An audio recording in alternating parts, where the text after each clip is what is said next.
প্রিয় শিক্ষার্থীরা, স্বাগত জানাচ্ছি বুক রিভিউয়ে। অর্থাৎ যে কোনো ক্লাস শুরুর আগেই, তোমাদের যে কোনো শ্রেণীতে ক্লাস শুরুর আগেই সর্বপ্রথম চিন্তা থাকে যে কোন বইগুলো ভালো, কোন বইগুলো পড়তে হবে।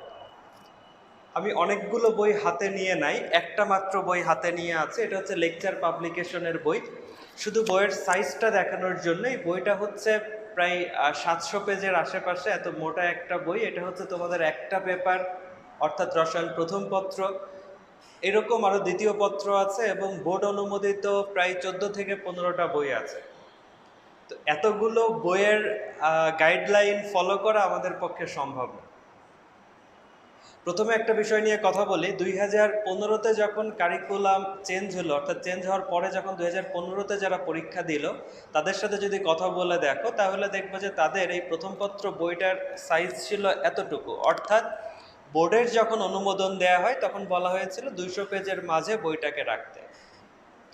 সেই বইটা গত 5 বছরে কলেবর বৃদ্ধি পেয়ে দেখো প্রায় 700 পেজ হয়ে গিয়েছে।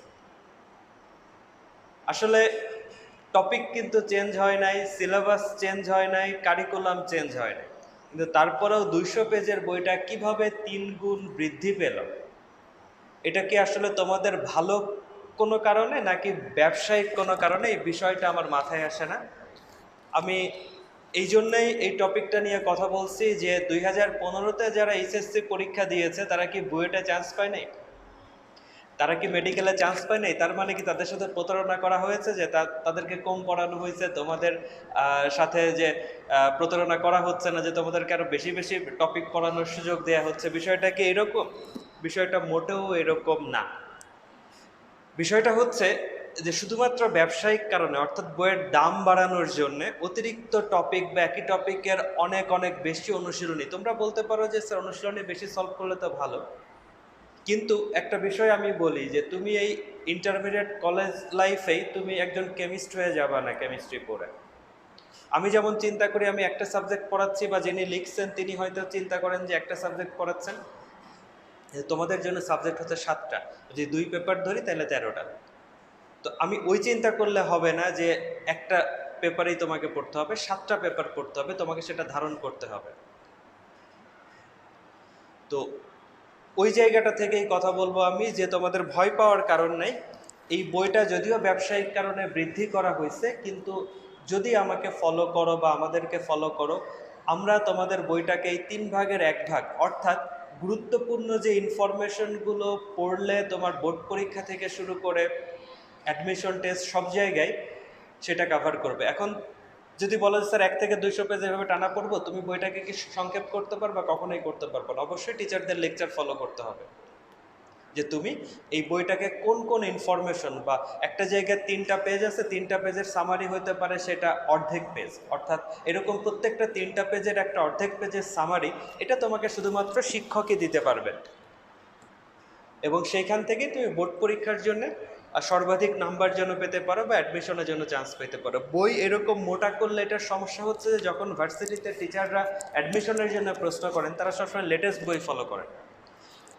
বোর্ড টপিক না বাড়ানো সত্ত্বেও বইয়ের সাইজ কলেবর বৃদ্ধি করা মানে তোমাদের উপর অতিরিক্ত একটা প্রেশার। যখন এই বছর যখন পরীক্ষা হবে তখন একদম লেটেস্ট বই থেকেই তারা প্রশ্ন করবেন, সেটা যে কোনো বোর্ড বই হোক।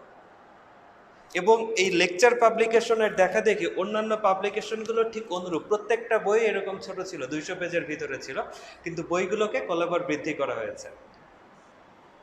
ব্যবসায় টিকে থাকার জন্য অন্যরাও করেছে। যাই হোক, এটা আমার একটা আক্ষেপের জায়গা। তোমাদেরকে বললাম যে জিনিসটা আসলে তোমাদের উপর চাপ বেড়ে যাচ্ছে। ইন্টারমিডিয়েটের জন্য যতটুকু দরকার ততটুকু জানলেই আমাদের হয়। তুমি যদি কেমিস্ট্রি নিয়ে অনেক বেশি জানতে চাও, অবশ্যই কেমিস্ট্রি রিলেটেড সাবজেক্টে অনার্স মাস্টার্স করবা, তখন তুমি অনেক বেশি জানতে পারবে। যাই হোক, প্রথমে যে বইটার কথা বললাম, লেখক হচ্ছেন সঞ্জিত কুমার গুহ স্যার। এটাও বোর্ড অনুমোদিত বই।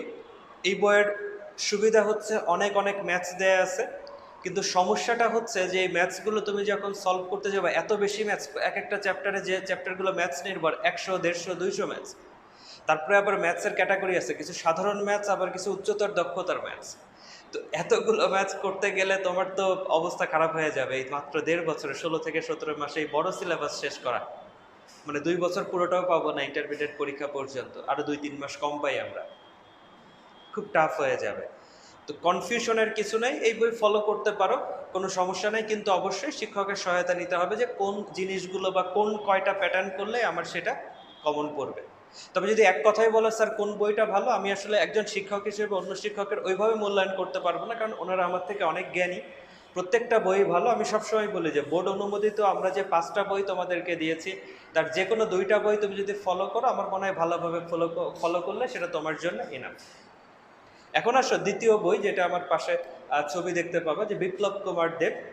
এই বইটা একটু ভালো তুলনামূলক, যে বইয়ের টপিক অত বেশি না, ম্যাথস অত বেশি না, ভাষাগুলো সহজ তুলনামূলক, এবং তুমি পড়লে বুঝতে পারবা। যেমন আমরা যখন 9-10 বা ইন্টারমিডিয়েট ছিলাম, আমাদের সময় যে বই ছিল আমরা পড়ে বুঝতে পারতাম। আমি গ্রামের স্কুল কলেজ থেকে পড়াশোনা করেছি, অত ভালো শিক্ষক ছিল না, কিন্তু আমরা যখন বই পড়তাম তখন মোটামুটি 60-70% বুঝে যেতাম, যেটা এই বইয়ে পাবা, এবং মোটামুটি বোর্ড উপযোগী।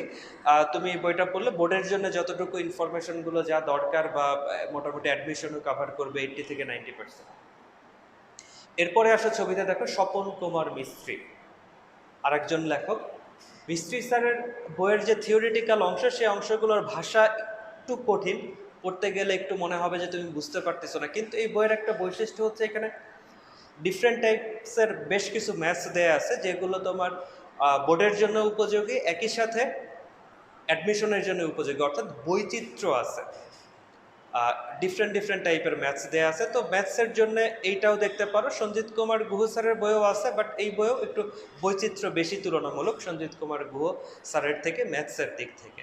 তবে এই বইয়ের আরেকটা বৈশিষ্ট্য হচ্ছে যে সাধারণত আমরা দেখি অন্যান্য বই থেকে প্রত্যেকটা পেপার শেষে একদম লাস্টে গিয়ে তোমার বোর্ড প্রশ্নগুলো দেয়া, কিন্তু এই বইয়ে যেটা করা হয়েছে যে প্রত্যেকটা চ্যাপ্টারের লাস্টে ওই চ্যাপ্টারের প্রশ্নগুলোকে আলাদা করে, এমসিকিউগুলোকে আলাদা করে বোর্ডে কোনগুলো আসছে সেইগুলো দেয়া। তো এটা তোমার জন্য ভালো যে একটা চ্যাপ্টার শেষ করে তুমি সেই চ্যাপ্টার রিলেটেড অনুশীলনী শেষ করার সুযোগ পাও।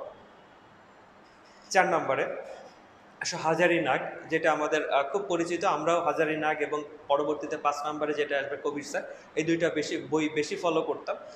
তো শুরুর দিকে 2015 সালে যখন নতুন কারিকুলাম আসে, তখন এই বইটা অতটা ভালো ছিল না, এটা এবং কবির স্যারের বই 5 নম্বরে যেটা। তবে বর্তমানে এই বইটা ভালো।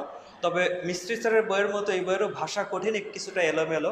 বইয়ের সিকোয়েন্সগুলো তোমাদের কোনটার পরে কোনটা শিখলে ভালো হবে সেরকম সাজানো না, কিছুটা এলোমেলো। তবে এটার আরেকটা সুবিধা হচ্ছে যে এটা আবার মিস্ত্রি স্যার যেমন একটা চ্যাপ্টার শেষে আলোচনা করেছেন এমসিকিউ, হাজারি স্যার আবার উনি প্রত্যেকটা টপিক শেষে সেই টপিক রিলেটেড কিছু প্রশ্ন সৃজনশীল সেটা নিয়ে আলোচনা করেছেন, তার অ্যান্সার দিয়েছেন, এটা ভালো। তবে কিছু কিছু ক্ষেত্রে সমস্যা হয়, সেটা হচ্ছে যে রসায়নের যে সৃজনশীল আসে সেটা হচ্ছে যে একটা চ্যাপ্টারের অনেকগুলো বিষয় জড়িত, একটার সাথে একটা রিলেটেড, একটার সাথে একটা রিলেটেড। শুধুমাত্র সুনির্দিষ্ট একটা বিষয় শেষ করেই প্রশ্নে চলে যাওয়াটা আসলে কিছুটা টাফ হয়ে যায় বোঝার জন্য, কারণ ওই প্রশ্নটাকে ব্যাখ্যা করার জন্য হয়তো পরের কোনো টপিক লাগে। তো এটার জন্য আমার কাছে ভালো যে একটা চ্যাপ্টার মোটামুটি থিওরিটিক্যাল আইডিয়া নিয়ে তারপরে তোমার প্রশ্নগুলো সলভ করা। এবং পরিশেষে কবির স্যার, ওই যে বললাম যে প্রথম দিকে একটু সমস্যা থাকলেও বর্তমানে বইটা সাইজ ভালো, ইনফরমেশন দেওয়ার চেষ্টা করেছে, বইয়ের ভাষাগুলো সহজ, যেটা বিপ্লব কুমার দেবের কথা বললাম সেই অনুযায়ী বইয়ের ভাষাটা সহজ। তবে ম্যাথসের সংখ্যা তুলনামূলকভাবে অন্যান্য বই থেকে কম, যদিও বোর্ডের জন্য সেটা এনাফ। আর ইনফরমেশনগুলো এইগুলো অ্যাডমিশনের জন্য হয়তো কিছুটা কম পড়বে, তবে 2টা বই যদি হয়, এই বইয়ের সাথে আর একটা বই, সেই ক্ষেত্রে হয়তো ভালো হবে। এই হচ্ছে বিষয়। সামগ্রিকভাবে 5টা বইয়ের কথা বললাম। তবে আবারও বলছি যে কোনো বই আমার কাছে, আমার দৃষ্টিতে, আমার একজন শিক্ষক হিসেবে ভুল হতে পারে, বা আমার যে বিষয়গুলো আমার জ্ঞানে আসছে বা নলেজে আসছে সেই বিষয়গুলো নিয়ে আমি তোমাদের ধারণা দেওয়ার চেষ্টা করছি। হয়তো অন্য টিচারের কাছে হয়তো অন্য কিছু লজিক পেতে পারো, তবে আমি আমার প্রেক্ষিতে বলার চেষ্টা করেছি। তবে বারবার বলবো যে সবসময় আমাদের টপিকগুলো ফলো করবা, আমরা যে টপিকের উপরে ক্লাস নিব সেই টপিকটা ফলো করবা। সেই টপিক থেকে যে কোনো 2টা বই থেকে, যে কোনো 2টা বোর্ড বই থেকে তুমি ওইটার বিস্তারিত একটু রিডিং করার চেষ্টা করবা। সব লাইনগুলো ধরে ধরে পড়লে আসলে বুঝতে পারবে না, যেগুলো বুঝতে পারবে না আমাদের সাথে একটু ইনবক্সে বা বিভিন্নভাবে জানানোর চেষ্টা করবো, আমরা চেষ্টা করব সেটাকে তোমাদেরকে বুঝাই দেওয়ার জন্য। তো মোটামুটি 5টা বই সম্পর্কে ধারণা দিলাম। এখন বাজারে গিয়ে তোমার কাছে যে 2টা বই ভালো মনে হয় তুমি কিনতে পারো, কোনো সমস্যা নেই। তবে যে বই কিনো, মূল কথা হচ্ছে তোমাকে অবশ্যই অবশ্যই পড়তে হবে, অনেক বেশি পড়তে হবে। সকলকে ধন্যবাদ।